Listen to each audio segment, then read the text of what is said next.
Once in a small village lived a young boy named Kabir. He was intelligent, but had one big problem. He could never focus. His mind would jump from one thought to another like a restless bird. If he started reading or doing any other important work, he would soon get distracted by games or something else. If he tried to study, he would think about his phone or friends. Kabir's father often told him, "Son, your mind is like a wild horse. If you do not control it, it will take you in the wrong direction. Discipline your mind, and it will take you anywhere you want to go." But Kabir never took it seriously. One day, an old wise teacher named Guruji, he was known for training young people to achieve success. Kabir's father took him to meet Guruji and explained his problem. Guruji smiled and gave Kabir a small glass of water, saying, "Hold this glass and don't spill a single drop while walking around my garden." It seemed simple, but as Kabir walked, birds chirped, leaves rustled, and other children laughed nearby. Every time he looked around, water spilled. When he returned, half the glass was empty. Guruji asked, "Why did you spill so much?" Kabir replied, "I got distracted." Guruji said, "This glass is like your goal, and the water is your focus. The distractions around you are like the noise of the world. If you do not discipline your mind to stay fixed on your purpose, you will lose everything before you know it." Kabir finally understood. From that day, he started small, waking up at the same time daily, limiting his phone use, and giving his full attention to whatever he did. He practiced meditation for a few minutes each morning to train his mind to be calm and steady. At first, it was difficult. His mind still wandered, but he kept pulling it back to the task at hand. Days turned into weeks, and slowly Kabir felt a change. His memory improved, his grades went up. 1 year later, a big national competition was announced. Students had to solve complex problems within a limited time. Kabir joined. The questions were tricky, and many students panicked, but Kabir stayed calm. He focused on one question at a time, just like Guruji had taught him with the glass of water. When the results came, Kabir was declared the winner. Everyone cheered for him, and Guruji smiled with pride. Kabir had proved that a disciplined mind is stronger than talent, luck, or even intelligence. From then on, Kabir became known in his village as the boy who mastered his mind. If you felt even a little spark of motivation today, do not let it fade. Like this video, share it with someone who needs hope, and subscribe so that we can keep walking this journey of strength and wisdom together. Your next chapter of success begins the moment you decide to discipline your mind. Start today. The Shadow Empire. After my husband's death, I kept quiet about the fact that he had signed the entire empire over to me.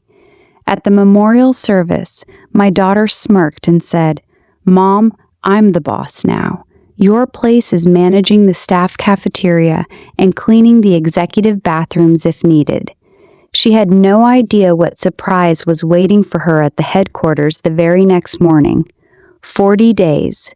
They say on the 40th day, the soul finally says its final farewell to this earthly world. I sat deep in the velvet armchair in the grand library of our colonial-style mansion on the outskirts of Lahore, surrounded by ancient mango orchards and rose gardens. It felt as if my own soul was preparing to leave with him, my Ahmed, my Victor, my everything. The house was packed with people, business partners, old friends, distant relatives, and society ladies, all speaking in hushed tones. The soft clink of teacups and silver spoons, the muted rustle of starched shalwar kameez and designer saris, the barely noticeable scent of expensive attar mixed with the heavy sweet fragrance of fresh roses and jasmine. I'd arranged myself for the service. Everything was done correctly, with proper dignity and tradition, just as it should be for the remembrance of Ahmed Khan, the legendary founder of Khan Royal Spices and Heritage Exports. For 3 generations, our family had been synonymous with the finest cardamom from Kerala, saffron from Iran, black tea from Kenya, and rare herbs from the valleys of Pakistan. From the outside, it might have looked like I, his widow Sadia Khan, was the center of this sorrowful gathering, but I wasn't. I felt detached, as if watching a silent play through thick glass. Everyone who approached me offered the same scripted words. Sadia Appa, stay strong. Ahmed Sahib was a great man. What a tremendous loss for all of us. I nodded gracefully, thanked them softly, and even managed to force out small, polite smiles. But their eyes looked right through me. They saw only the elegant, well-kept wife, the beautiful accessory who had stood beside Victor for 38 years, the woman who orchestrated perfect iftar dinners during Ramadan, selected the finest linens, arranged magnificent mendis and corporate events, and made sure every guest's glass was refilled with rose sherbet or kahwa. None of them had any idea that it was during those very dinners, beneath the clinking of silver, the warm glow of chandeliers, and the soft sitar music, that the most critical deals were finalized. It was me, simply Sadia, who spent hours on the phone, not just discussing contracts, but speaking with suppliers about their children's marriages, their aging parents' health, their village festivals, their joys and their sorrows. Ahmed used to laugh and call it my magic. Sadia, I build the trade routes and warehouses, but you fill them with trust and life. Without you, my dear, it's just cold numbers and empty godons. Now the house felt like an empty shell. In my lap rested a slim folder bound in embossed dark green leather. I hadn't let it out of my sight since the day the notary, an old family friend from Model Town, handed it to me privately. This is Ahmed's final wish, he'd said in a low voice. He asked that I give this to you personally, only after the official will has been read to the others. The official will was exactly as expected. The mansion, the city penthouse in DHA, the investment accounts, the cars, everything was to be split between my daughter Zara and me. But the company, the heart and soul of our empire, was not mentioned there. Everything was right here in this folder. 100% of the shares of Khan Royal Spices and Heritage Exports passed solely to me, his final gift, his ultimate trust. I ran my fingers mindlessly over the cool leather. It was the only thing that felt solid in this hazy, buzzing world of unfamiliar condolences and empty words. Poor Sadia. How will she manage now? I overheard 2 society ladies whispering near the tall windows overlooking the lawn. Ahmed handled everything. She was just his wife, good at hosting parties, but business, never. I wasn't offended. They were only saying what everyone believed, what even my own daughter Zara thought. I found her with my eyes across the crowded room. She wasn't grieving. She was glowing with excitement. Standing at the center of a group of senior executives in their crisp suits and waistcoats, she was explaining something with animated gestures, a confident corporate smile on her face. She was already trying on her father's throne. The way she adjusted her designer dupatta, the condescending way she patted old Mr. Farouk, our longtime chief operations manager, on the shoulder, it all showed her impatient hunger for tomorrow. Zara noticed my gaze.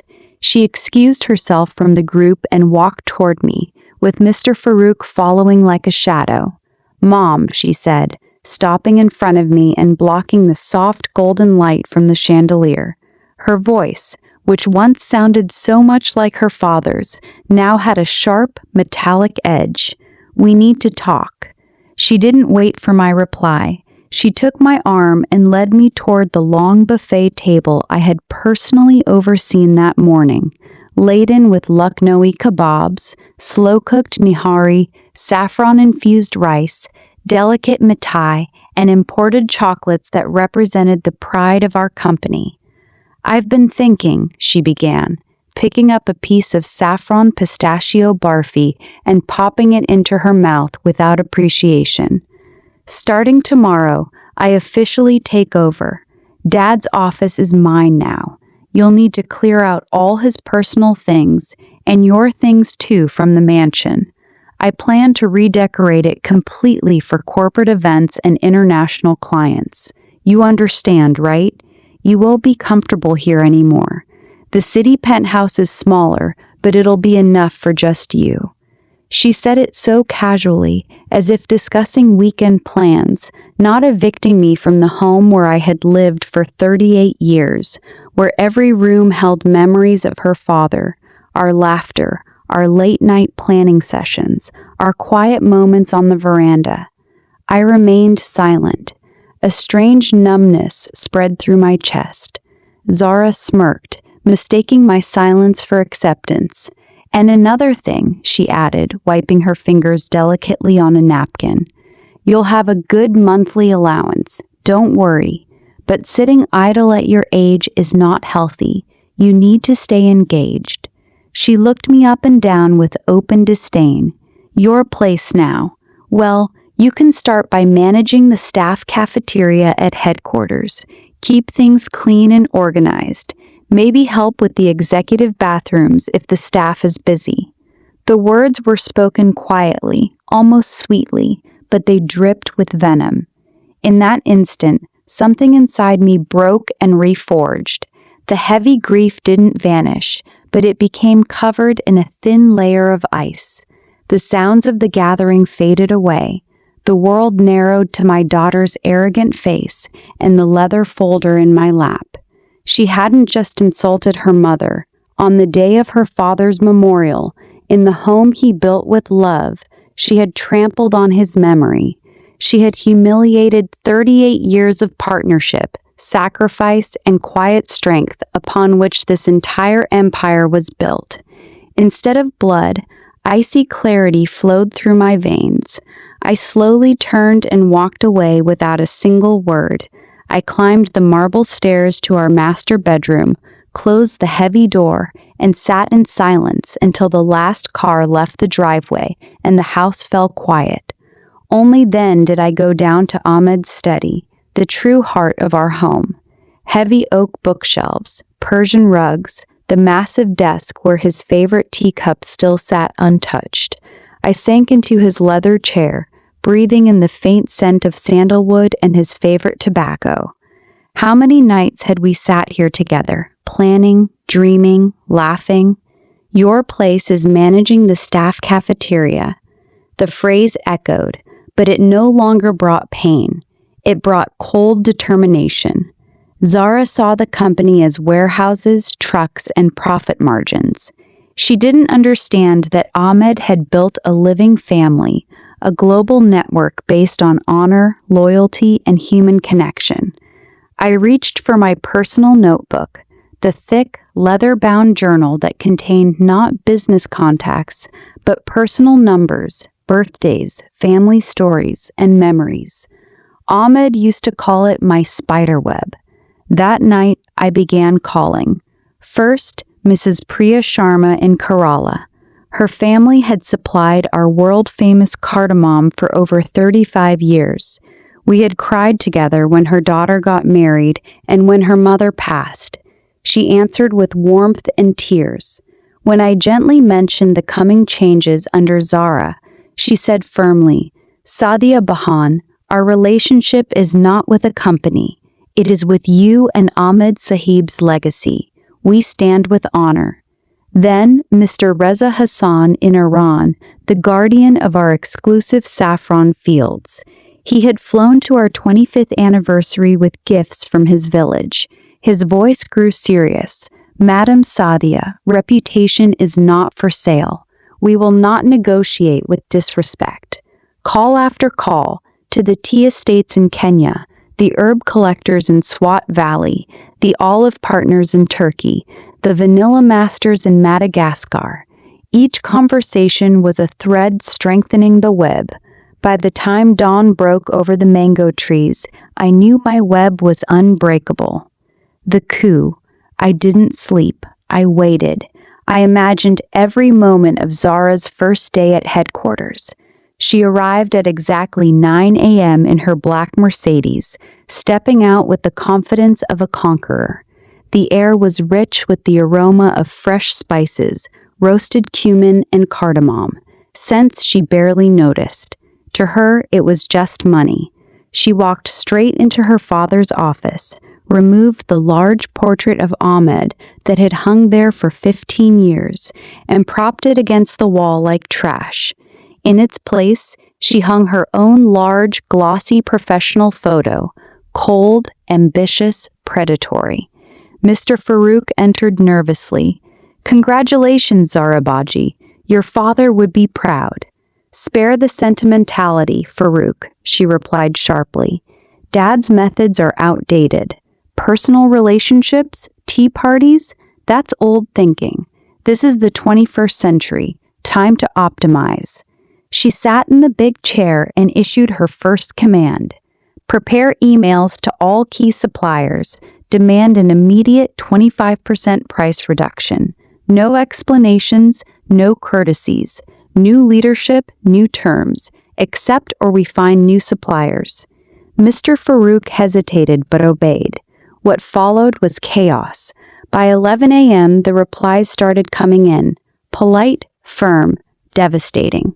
"Mrs. Priya Sharma, we regret we cannot continue under these terms. Our relationship was built on respect, not pressure."